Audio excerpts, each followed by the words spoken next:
My best year in college was one when I had fewer choices. My best year in college was the one when I had fewer choices. I only had a couple of friends, no car, two pairs of jeans, and one dress. Unhappy my freshman and sophomore year, I had debated between transferring to another school and studying abroad for my junior year. After much deliberation, I chose to study in Bangor, Wales. Once I made the decision, things began to move. My choice to leave everything and everyone I knew for a year was not easy. And I knew it was right.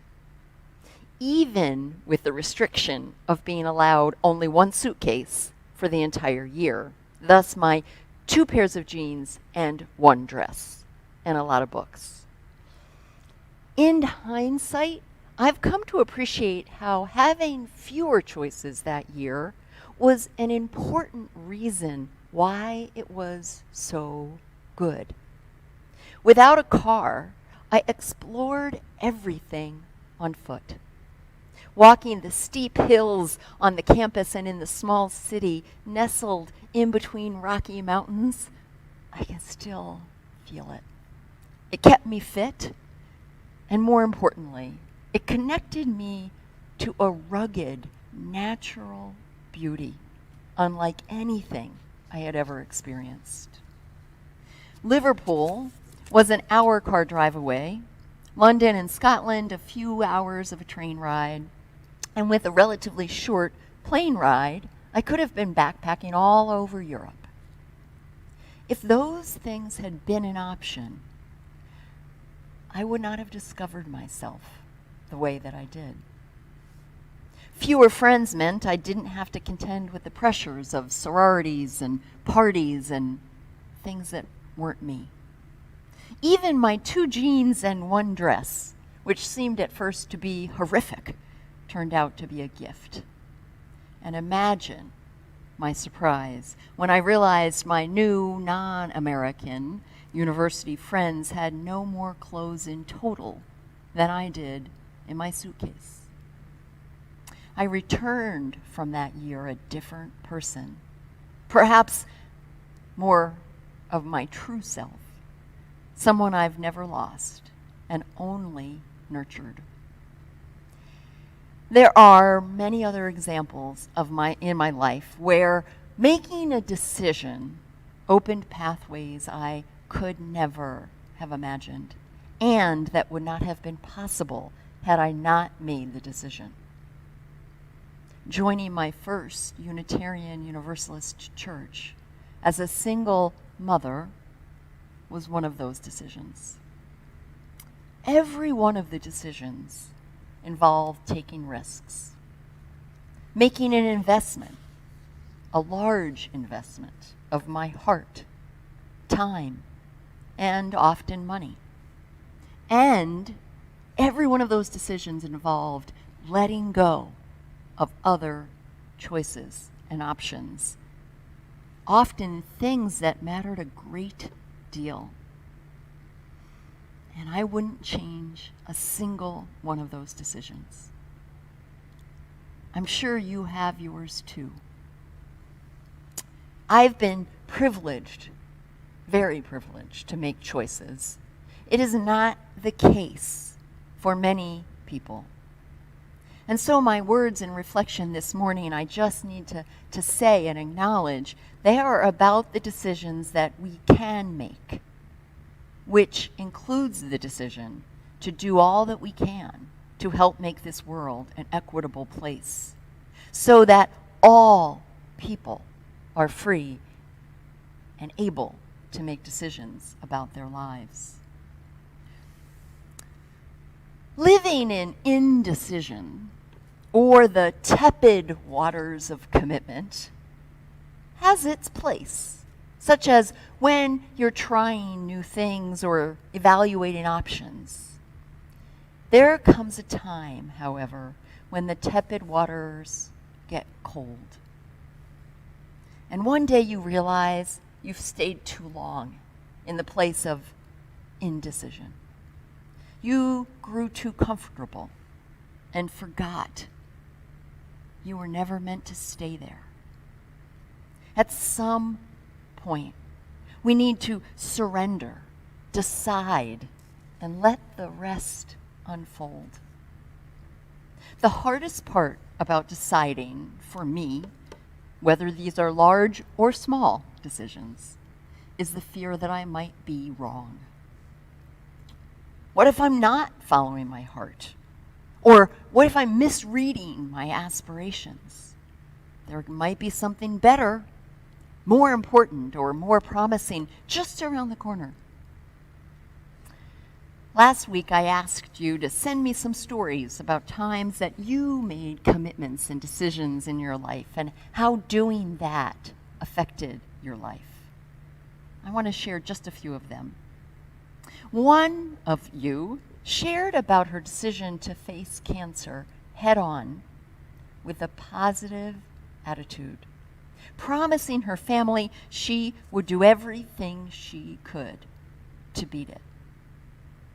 I promised them, she wrote, that if they helped me, I would fight my hardest and would not give up even when it got hard.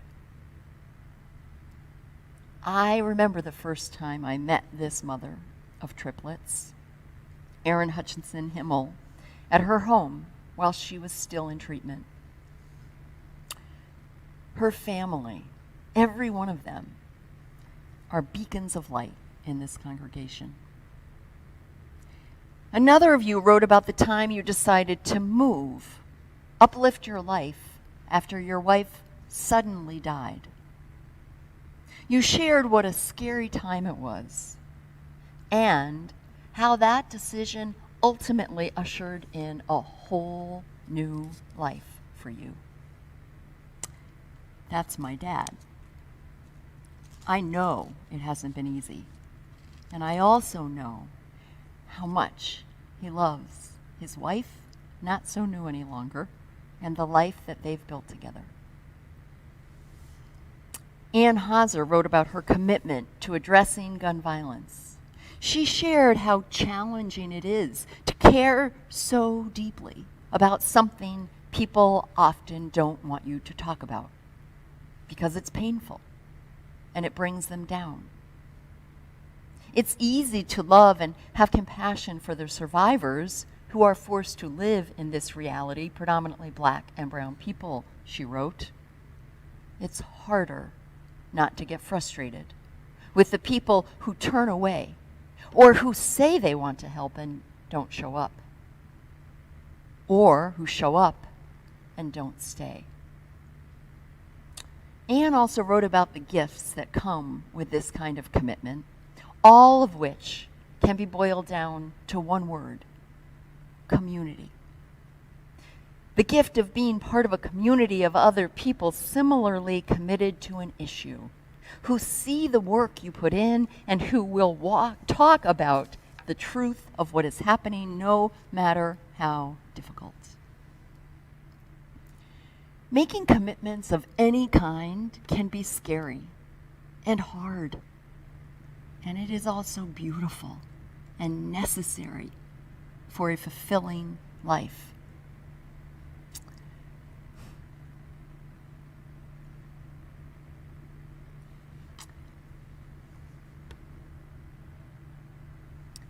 Sorry.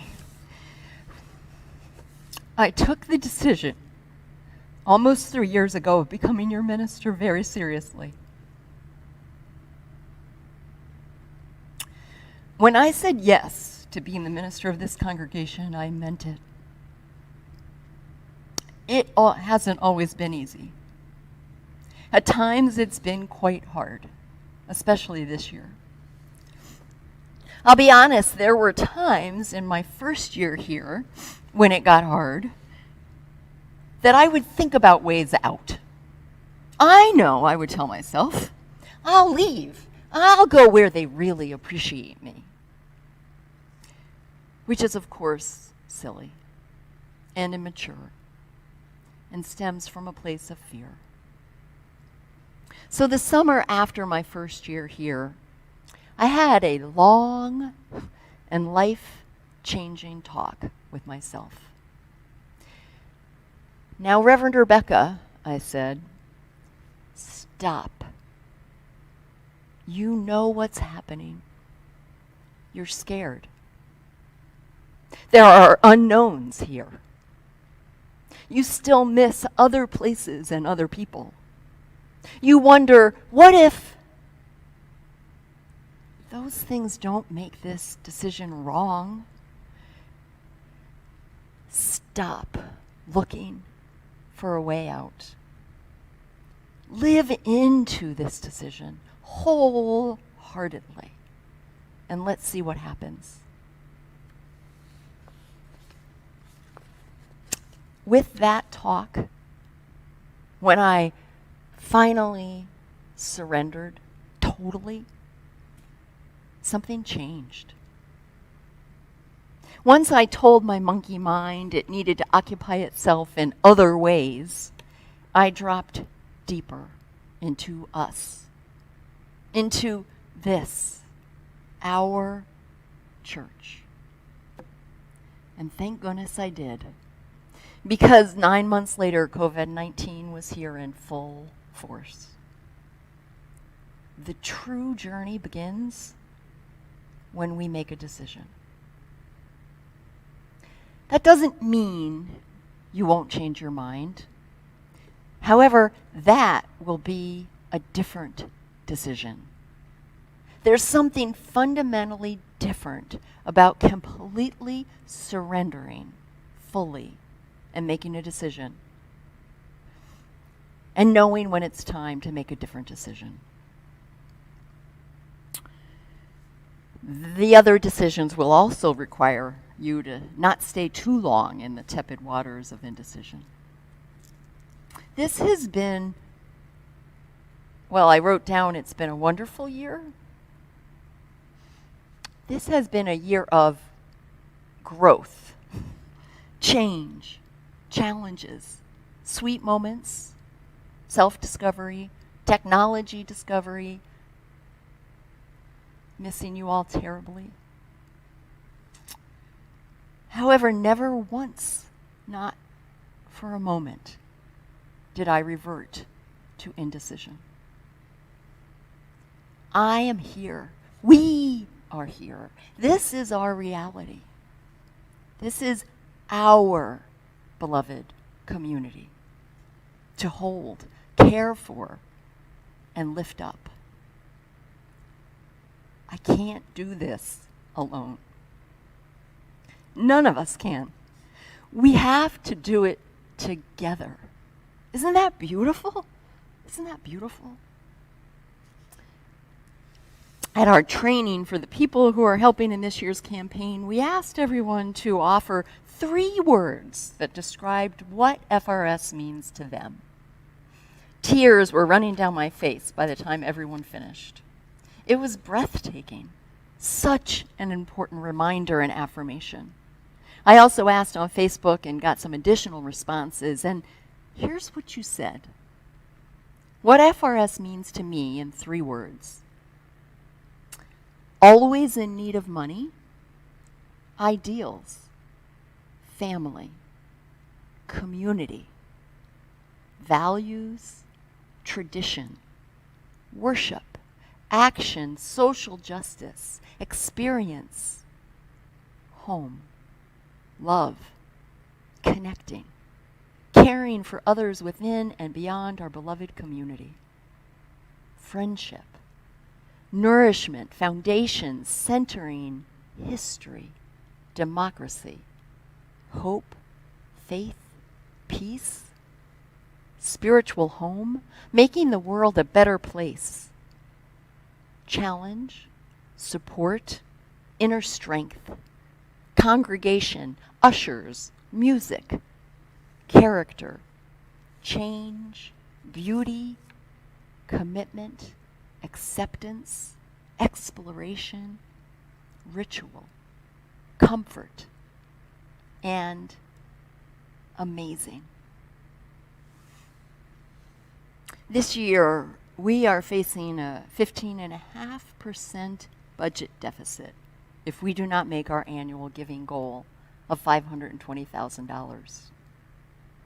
The increase this year in this goal is due almost entirely to decreased revenues. This includes the ending of the Verizon cell tower lease at some $36,000 and loss of income from building rentals that can't be happening this past year and face-to-face fundraising during the pandemic that changed. This increased goal this year, it only includes a 2% increase in expenses. That is over cost of living adjustments for staff that didn't happen last year, and a few insurance rate increases. There's something very different this year. If we don't make this goal, there's nothing the board can return to and just not do. It's not about dreams and hopes and aspirations of new things that won't happen. I don't know what they would do. They would be forced to make decisions you don't want them to have to make, and I don't want them to have to make. So we raise all of our own money here, just like a nonprofit. We don't receive any money from the Unitarian Universalist Association, and we ask all of our friends and members and supporters to make what's called a pledge, so the board can actually feel confident in the commitments that we're making to our staff and to the care of this building and to our programs and ministries in the world. So this pledge, which is a written promise, is to contribute a certain amount of money over the next year, which in this case is actually July 1st of this year to June 30th of next year. You can do this in a few minutes by completing an online pledge form that there'll be a link to in a couple of minutes, coming by church today between noon and 1, where we will be masked outside to graciously and gratefully accept your contributions. You can also mail a pledge form or make a donation. I know this has been a hard year for all of us. I know you may feel uncertain about what is to come personally, in the world, what life may look like next year. It's so hard to be apart.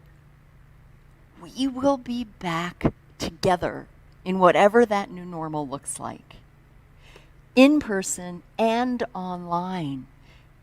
We need to be ready and able to do that. I believe in this congregation. I believe in the spiritual home we provide, how we care for one another, and the work we do for social justice in our community and in the world. And I believe in our Unitarian Universalist faith. I'm asking you to help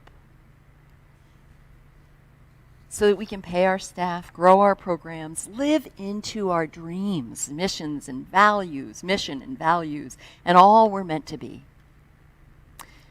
In a moment, we're going to take 5 minutes of quiet, during which time Justin will play music. I ask all of us to consider carefully what you are called to pledge to this church and elsewhere in your life. What other decision is it time to make a commitment to? Make your personal commitments during these 5 minutes in your heart, or maybe by writing them down, and make your commitment to our church by completing your pledge form.